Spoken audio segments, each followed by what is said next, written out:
écoutez, c'était dans Des ludes et des plumes. Lily nous présente Le lièvre et la tortue. Donc, comme tout le monde l'a dit, donc je vous présente Le lièvre et la tortue. Donc, c'est un jeu donc, de Gary Kim, illustré par Mathieu Lessen, édité par Purple Brain.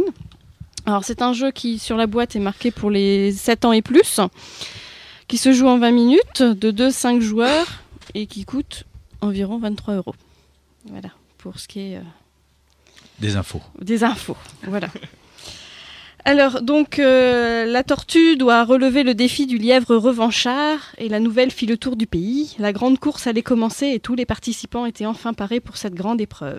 Qui du lièvre, de la tortue, du loup, de l'agneau ou du renard serait consacré comme le coureur le plus rapide de ces bois ? Pariez sur le bon animal et n'oubliez pas, rien ne sert de courir, il faut partir à point.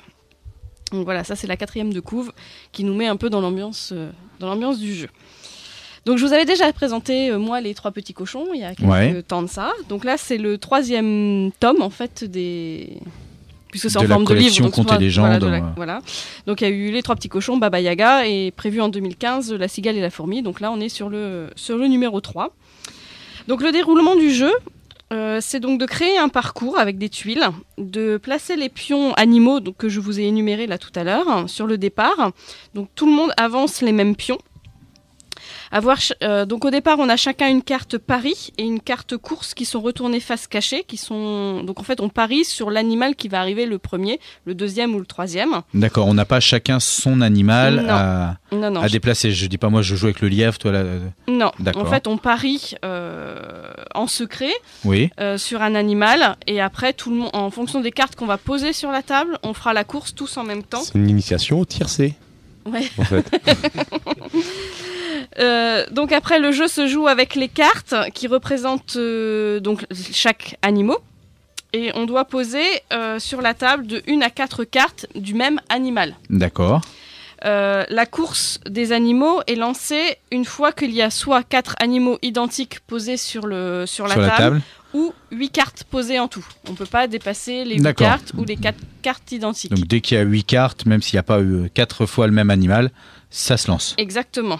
Donc la course, et donc on déplace les animaux en suivant un ordre précis. Et donc les avancées sont récapitulées sur une carte d'avancée. Par exemple, il y en a, c'est en fonction du nombre de cartes de l'animal qui est posé, ou alors en fonction du... Par exemple, le lapin, il y a 1 à 4 cartes posées, il avance que de 2 cases. D'accord. Par contre, le renard, qui est de 1 à 4 cartes posées, il avance... Du nombre de cartes. Du nombre de cartes. Voilà. Chaque animal avance différemment en fonction de ses capacités. Donc il y a le loup qui a aussi une carte malus qui empêche les autres d'avancer.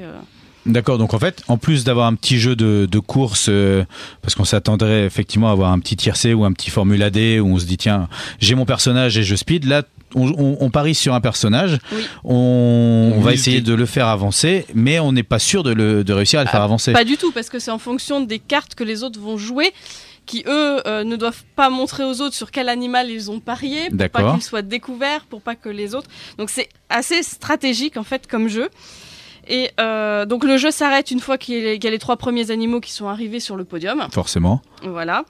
Donc moi j'ai testé ce jeu en famille, donc sur 3 générations, la grand-mère, les enfants, les petits-enfants.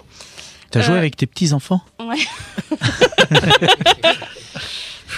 Non, pas tout de suite, je te rassure.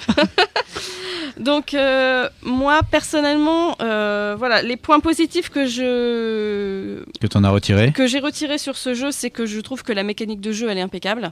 Je trouve que c'est très bien fait. En plus, il y a une variante donc un peu plus complexe aussi pour les une fois qu'on maîtrise. Voilà, une fois qu'on maîtrise le jeu. Course de base. C'est vrai que c'est bien pensé, c'est bien. Le matériel est très bien fait aussi. Très joli aussi. Les illustrations, voilà, sont très jolies.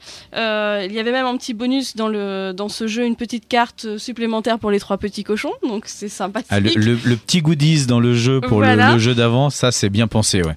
Exactement. Ça récompense ceux qui les ont et puis ça donne envie. Ça donne envie, ça peut donner envie d'acheter, ça peut donner envie de rejouer aux 3 petits cochons, ce que j'ai fait d'ailleurs en fait dans la foulée.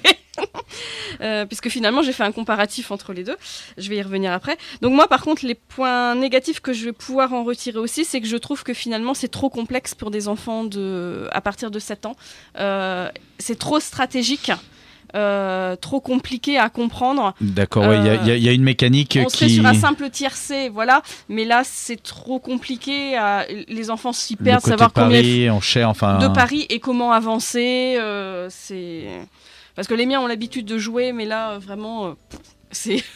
Ils n'ont pas adhéré du tout. D'accord, tu mettrais à partir de quel âge, toi, si tu dis 7 ans, c'est un peu juste? Je dirais au moins 10 ans, quoi. 10 ans? Ouais, parce que moi j'ai joué avec donc 8 et 6 et demi. Je dirais 10 ans, quoi. Il faut que ce soit... il faut quand même avoir une pensée stratégique pour pouvoir bien maîtriser la mécanique du jeu. D'accord. En fait. Est-ce que du coup, simple question, oui. Tes enfants étant dans la tranche d'âge pile 7 ans, ils sont passés à côté d'une chose qui était le pari, mais est-ce qu'ils ont pris quand même plaisir? Est-ce que la course en elle-même est intéressante?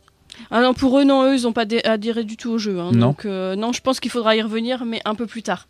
Ils ont, justement, donc après avoir testé ce jeu avec eux, je suis revenue sur les 3 petits cochons, aussi pareil pour... Et en fait, moi, j'en ai déduit qu'un esprit logique va préférer le lièvre et la tortue, ce qui est le cas. Et par contre, un esprit plus ludique et familial, ce sera les 3 petits cochons. D'accord. Parce que les 3 petits cochons, il y a les dés, il y a le... Oui, il y a l'histoire de la maison, on souffle, il y a le loup qui souffle dessus. Bon, je vais pas revenir sur la chronique que j'ai déjà fait il y a quelques temps. Que celui-là est un petit peu plus stratégique en fait. Ah oui, plus gamer, je dirais. Très stratégique. Même. Très stratégique. Ouais. Très stratégique parce que par exemple, effectivement, ils ont chacun leur déplacement. Moi, pour y avoir joué, le mouton, par exemple, si jamais on veut faire avancer le mouton, il faut vraiment faire attention aux tuiles rivières parce que le mouton, c'est bien gentil, il avance, mais s'il croise la rivière, il s'arrête pour boire, ce qui est pas mal par rapport à l'histoire, bien sûr. Mais comme il y a 2 endroits où il y a la rivière, s'il doit avancer de 4 et qu'il est juste à 1 avant la rivière, il avance que de 1. Et donc ça, si on le prévoit pas, on peut être déçu effectivement. Non, moi j'étais un peu déçu d'ailleurs. Et le lapin qui se repose. Sur le mouton. Et le lapin qui se repose s'il est en première position, donc il s'endort, donc il peut pas avancer non plus. Donc c'est vrai qu'il faut calculer tout ça. Faut avoir l'esprit plus mathématique. Exactement. Moi personnellement, qui ne l'est pas. Voilà, je vais préférer les 3 petits cochons. Parce que c'est quand même vachement bien pensé d'avoir, pour le lièvre et la tortue, la fable, c'est un lièvre et une tortue, et là d'avoir rajouté un loup, un renard et un mouton, ça crée quand même une dynamique. Parce que dans le fascicule qui est à l'intérieur, il y a la petite histoire supplémentaire. Donc la fable est incluse. Il y a la fable, mais il y a la suite par Benoît de la Flaque par rapport qui rajoute les animaux. Donc c'est sympa la petite histoire qui met en scène.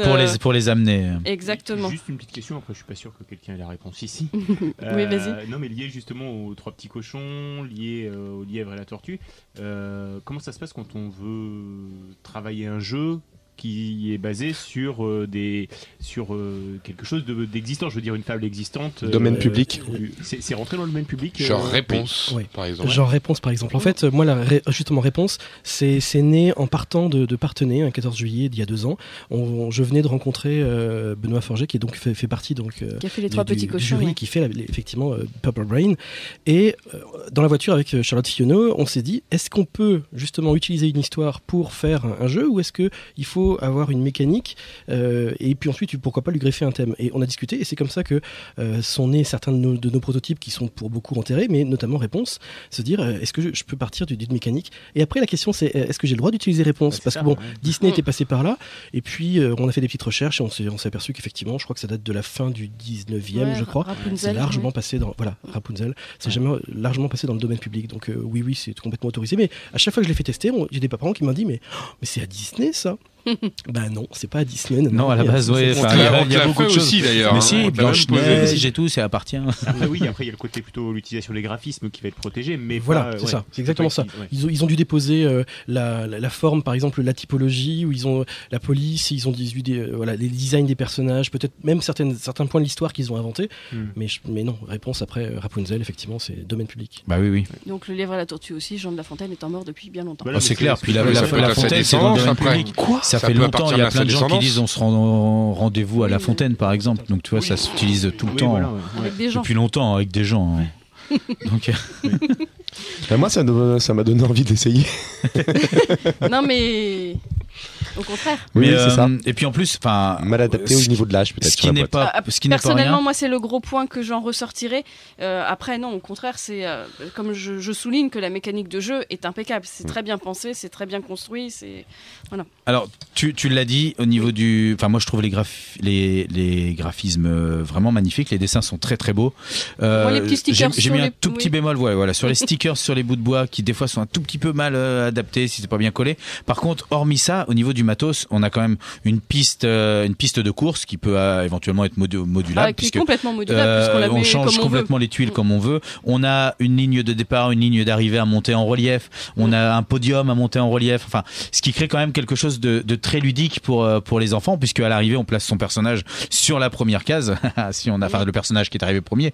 Et puis en plus, si c'est celui sur lequel on a parié, là, même si on a 7 ans, on est content. Donc non, vraiment, le jeu est très très très beau. La boîte est très belle. Il est aussi, magnifique. hein. La boîte, comme les trois petits cochons dans la même veine que dans les Conte et autres, Jeux, voilà, c'est la boîte qui reprend le principe du livre et qui se range facilement parce que ça se range dans une bibliothèque du coup. À côté de Baba Yaga, des trois petits cochons et du futur la cigale et la fourmi. Voilà. Donc voilà, Le Lièvre et la Tortue, donc tu l'as dit, par Pepper Brain, distribué par Yellow. Retrouvez Des Luttes et des Plumes sur Plume FM. En direct, un lundi sur deux, dès 20h. www.plumefm.net.